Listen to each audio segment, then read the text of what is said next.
Hi, I'm Jennifer from the Worcester branch of the Wayne County Public Library, back with another bullet journal video.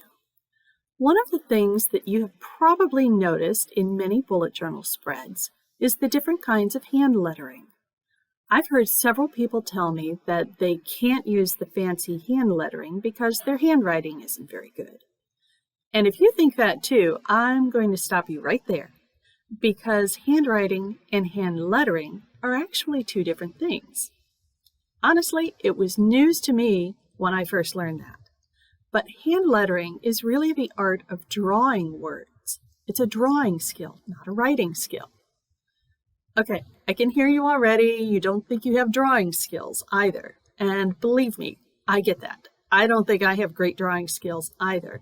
But with a little practice, I've been able to improve my hand lettering.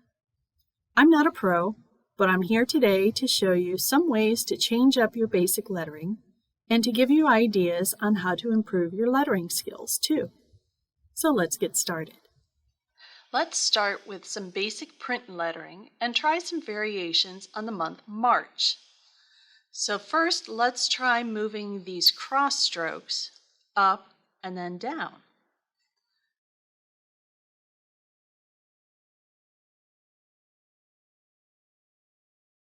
So I'm even going to do that with my letter M here. And raise that cross stroke.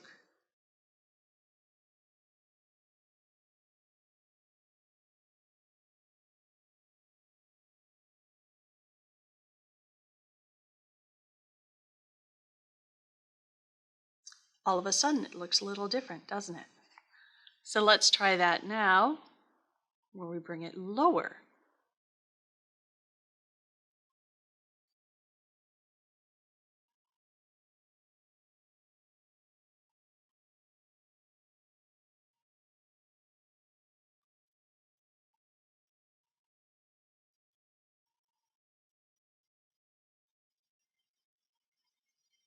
And when you do this, you want to try and keep it fairly consistent going across as to where those lines meet up. You can also make the letters very tall and narrow. So instead of going over 2 spaces on my dot grid pages, let's try 3 and really squeeze those letters in tight.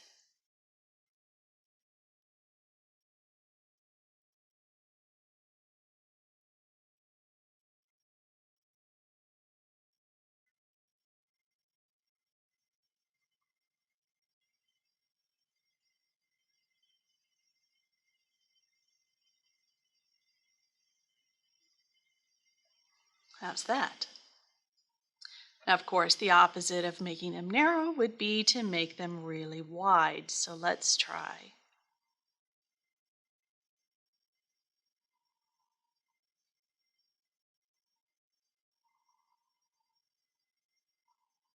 And I can already tell I'm going to run out of space, but you can get the major idea here.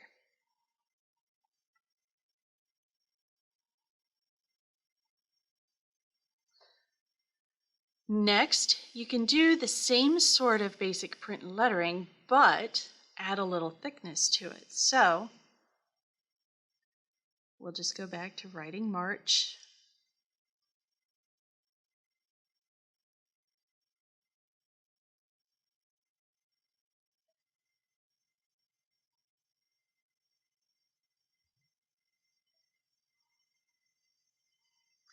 And then on the downstroke, or on that first stroke, we're going to add an extra line. With a curve, you're just going to do a straight line down.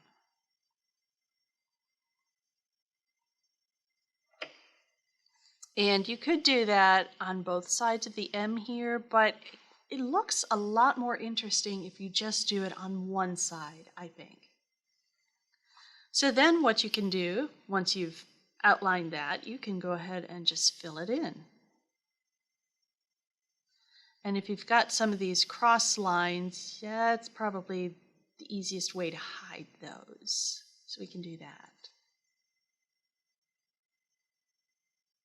And if you don't want a solid color filling that in, why not try doing lines?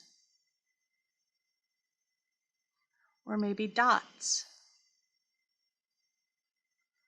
That adds just a little something different.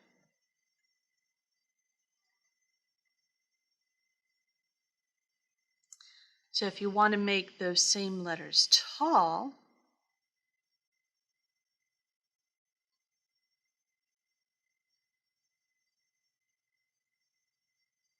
and add the thickness in here as well.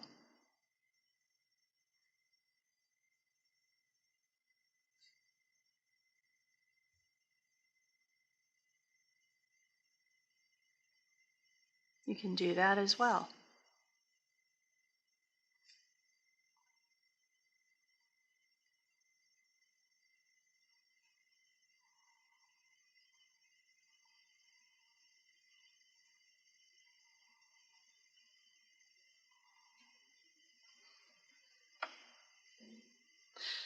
Now to build on that a little further, what you can do is block print.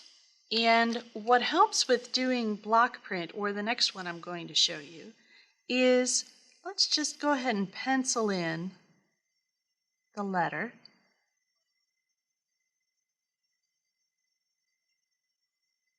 Or the word in this case.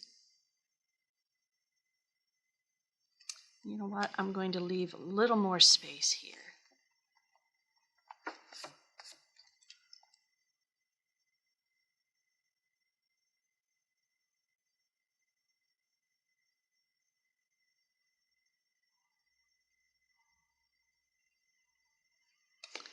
Because with the block lettering, then we're going to go around and make those corners nice and crisp.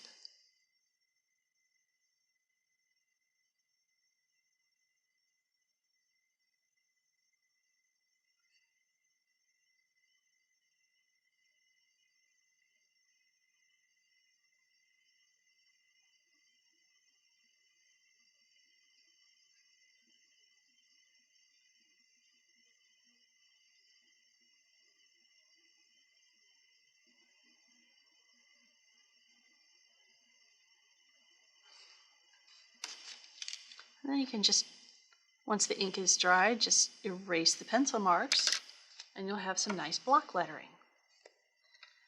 Now you can jazz that up a little bit.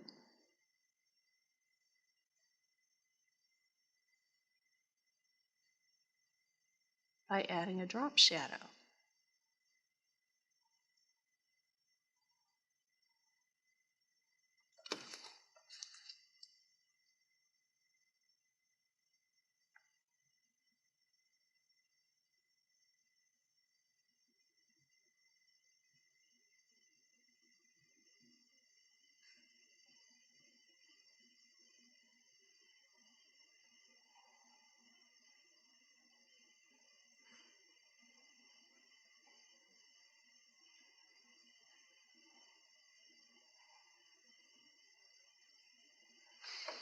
Okay, so a drop shadow, think of it as the light is coming down.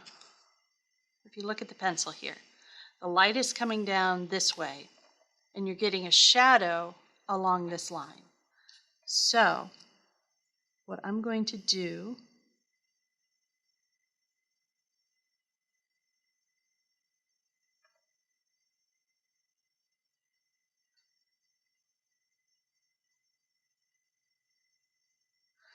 is along the bottom and the left side of the letters, I'm adding a bit of thickness and coloring that in for the shadow.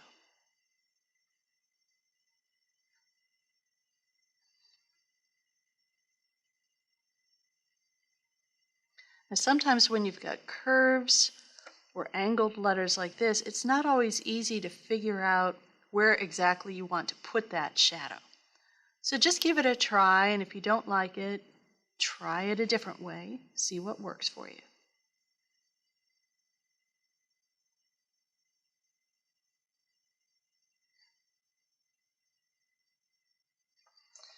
So you see how you can do that. You can make that drop shadow as thin or as thick as you like and just see what works for you. Now, another thing you can do to make your letters a little bit larger is a bubble print. So again, I'm going to write the letters out in pencil. Make sure I've got plenty of space around them.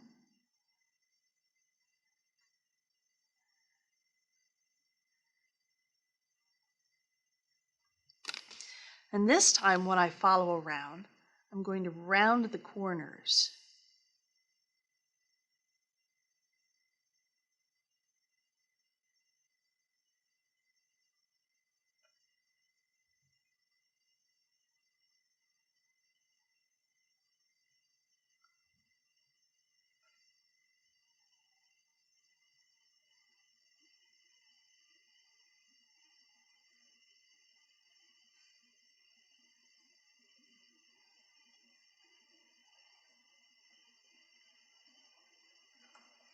So you see how that goes.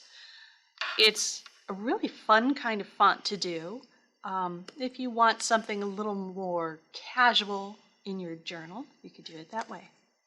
Here again, you could also do a drop shadow if you wanted, but this time make sure you curve it to go along with the curved edges of the letter.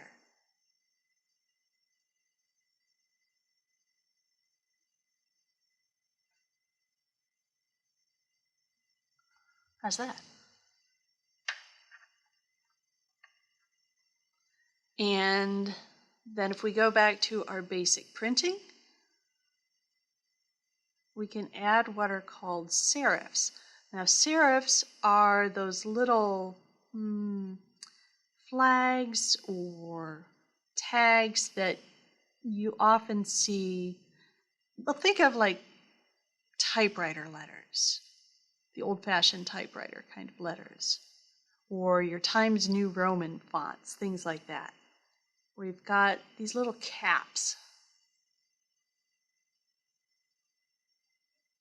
on your letters.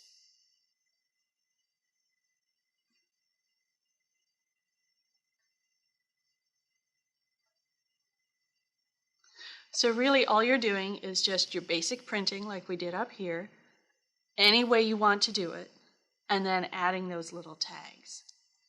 If you want something similar but just a little more fun, let's try that again, only instead of those lines, those caps, we're going to use dots.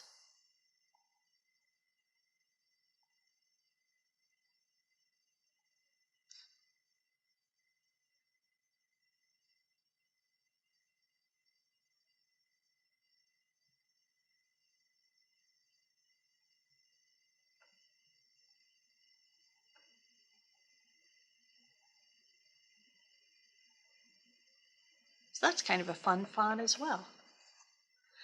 And again, if you wanted to do the serifs but add that thickness, let's start all over again with our basic lettering.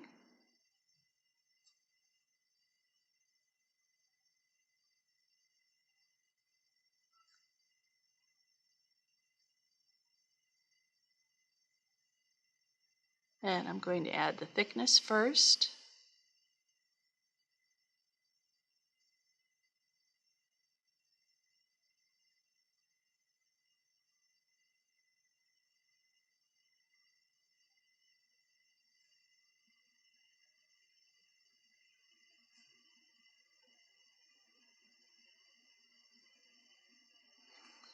And then we'll go back and add the caps.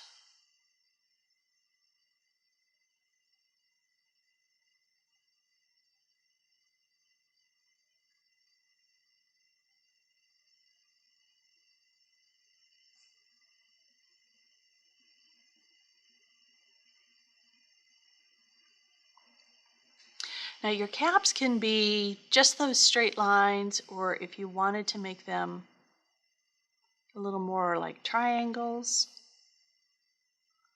so that you've got a little more flare going up. It's up to you. You can play with that. And then all of these things we've just learned, you can do lowercase. So let's do those.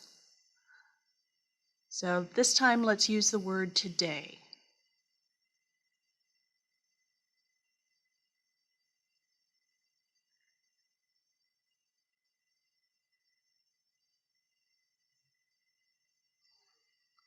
So there's that. We can make it a little more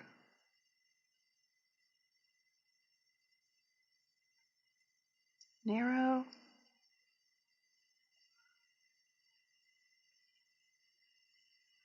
A little bit wider.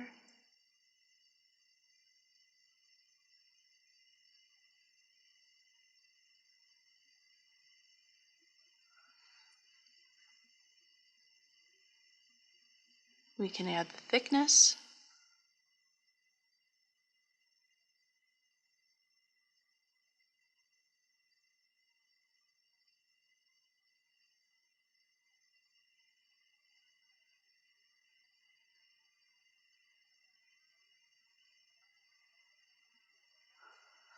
You could fill in that thickness. You could do the lines, the dots if you wanted to do that. We can do the block letters.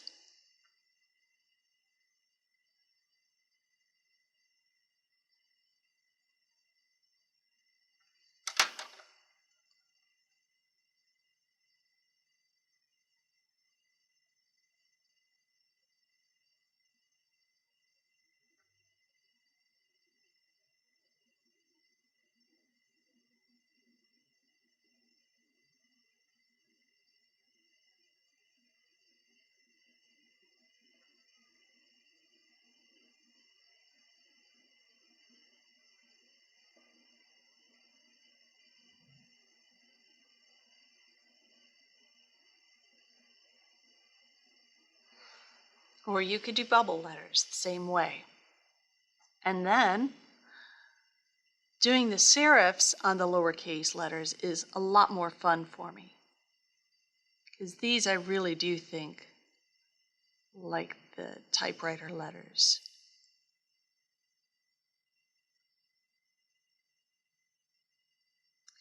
And the trick with using the serifs on the lowercase letters is you want these going away from the letter. So here the T is coming down this way. We want the flag going that way.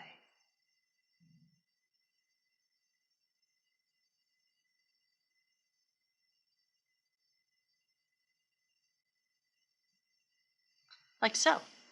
Or you can go ahead and use the dots again.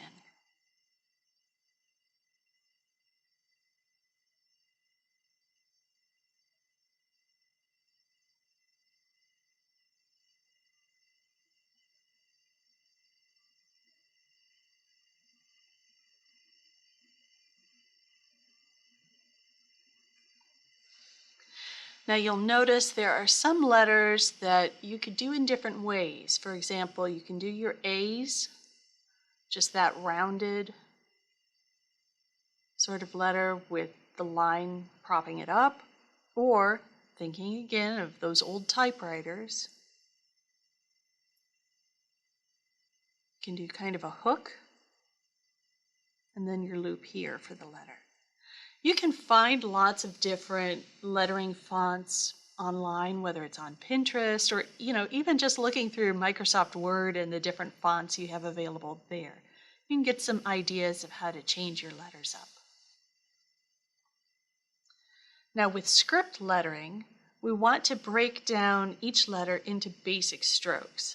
For example, let's see, with a T, we're going to come up and then back down. You've got your upstroke and your downstroke, and then of course a cross stroke. For something like an L or an E, you've got loops. So think your upstroke and your downstroke. These are going to be really critical once we get into brush lettering, but here are just some of the basics. You've got your curve like a C.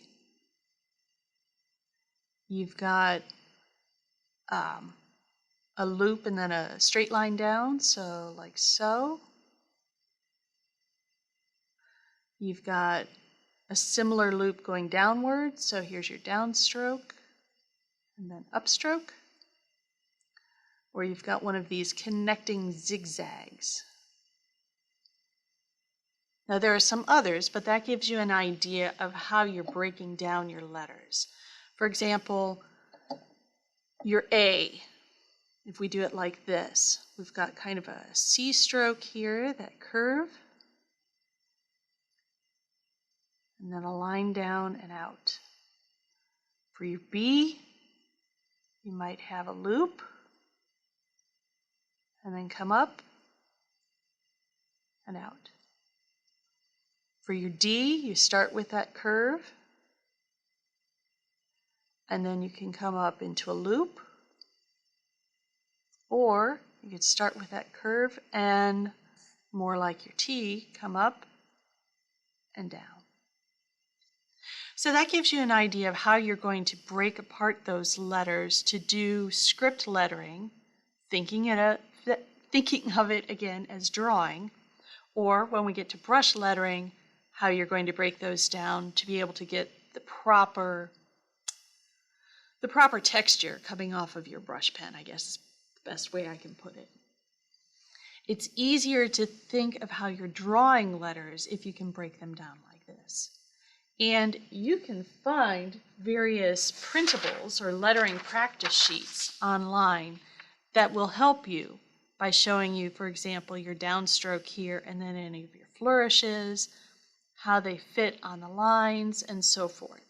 That just helps you figure out how to put those different strokes together for more elegant lettering. Again, you're drawing those strokes, not necessarily writing them. So once you get more comfortable with script lettering, you can try varying the letters in some of the same ways that we varied the print letters. Note that when you're using script for headers or for any kind of fancy lettering, you're not going to be using all capital letters like we have here. That's just, it doesn't look right, it doesn't go together right, it's just not comfortable. So what you can do is one capital letter at the beginning of the word, or just use all lowercase letters like we've done here. So again, let's use the word today and start with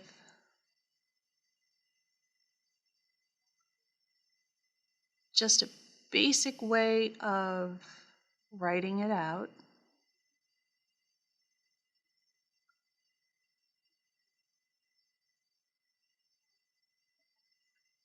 And you'll notice I stopped a few times just to kind of do the next stroke. Again, you're drawing, you're not necessarily writing. So let's make those letters a little bit taller and more narrow.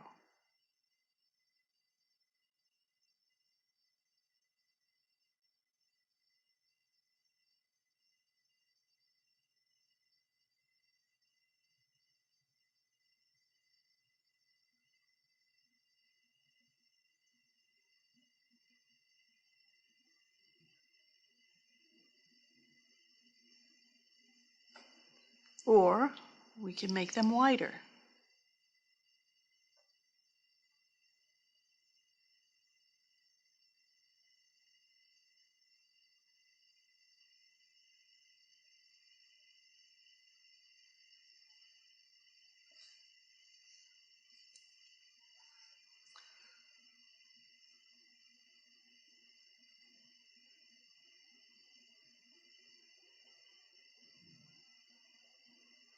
We can add some thickness again to the downstroke.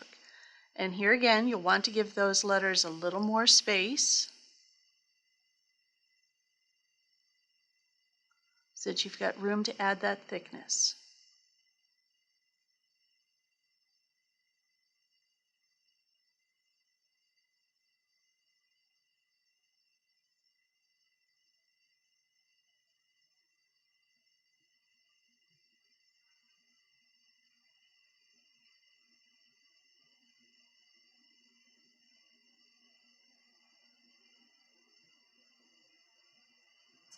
And you'll note what I'm doing here as we get into the curve, and that's, even though I started the line out here, I angle it back in so it joins back up with the rest of the curve. So that way it flows seamlessly back into the rest of the letter.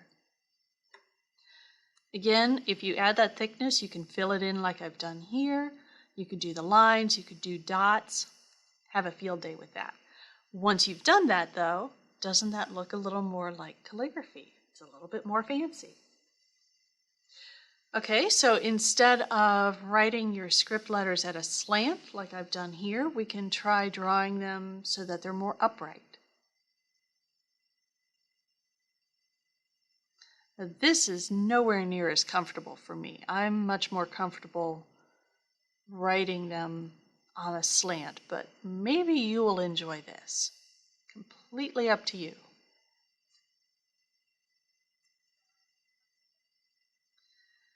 And you've noticed as I'm writing, you can embellish this with more flourishes. So let me write.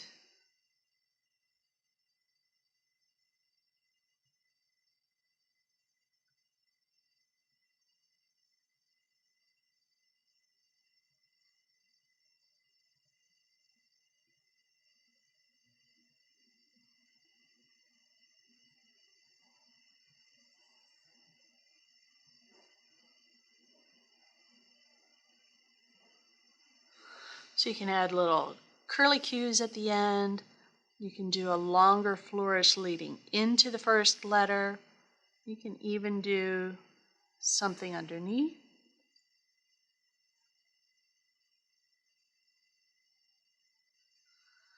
So it's very much up to you.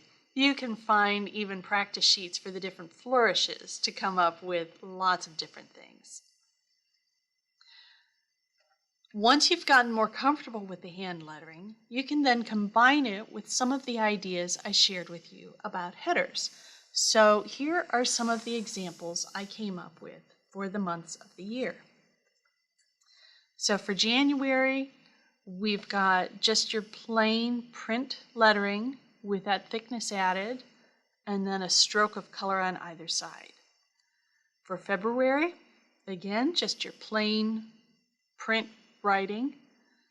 This time I did the print in color and then script, the same letters directly over it. For March, just simple script, all lowercase, but with your leading and finishing flourishes. April, script, and then just a little bit of extra here on the side. May, I went tall and narrow, and then just added dots in between the letters. For June, just simple printing, but I drew little banners around each of the letters. July, couldn't resist doing more of a typewriter kind of font and then circles around it to look like old-fashioned typewriter keys. For August, I drew in a banner and then just did the script lettering for the month. September, not one of my favorites, I gotta say. Again, I don't like doing script going directly upright, but surrounded it with an arrow. October, I just did these big dots of color and then simple print lettering on top of it. November, the simple block printing again, a little flourish underneath, and then December, I went crazy. December, I decided to combine that lowercase with a different kind of serif on the curved letters. I went with little curls. Otherwise, I went with the flat tags here. Added the thickness, and then instead of filling it in completely, just did a little bit in there to add some pop, I guess. It looks a little more Art Deco to me, but I really like it, and I think I might want to try playing with this font a little more. If you find that you enjoy trying these different styles of hand lettering, you can find more inspiration online, especially on Pinterest, or you can find a surprising number of cool lettering fonts all around you, whether it's on book covers, magazines, billboards, cereal boxes even. Once you have some samples in front of you, just try playing around and seeing if you can duplicate the letters. It might be a little frustrating at first, but keep trying. You'll be amazed at how your newfound lettering skills develop. This gives you just a handful of ideas for how to create some fun and beautiful hand lettering in your bullet journal.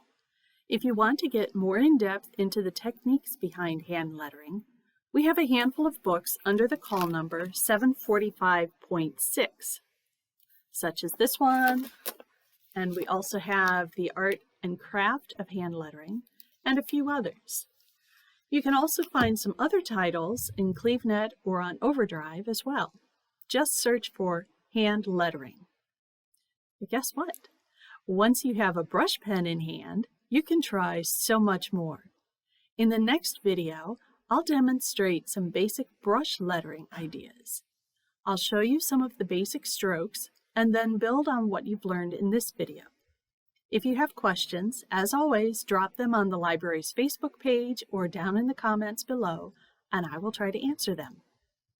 Don't forget, the Bullet Journalists group meets the third Saturday of every month on Zoom, and we talk about what we're learning from using our journals, as well as sharing ideas. If you're interested in joining us, you can register for the Zoom meeting on Facebook or through the calendar of events at the library website at wcpl.info. And until the next video, happy journaling!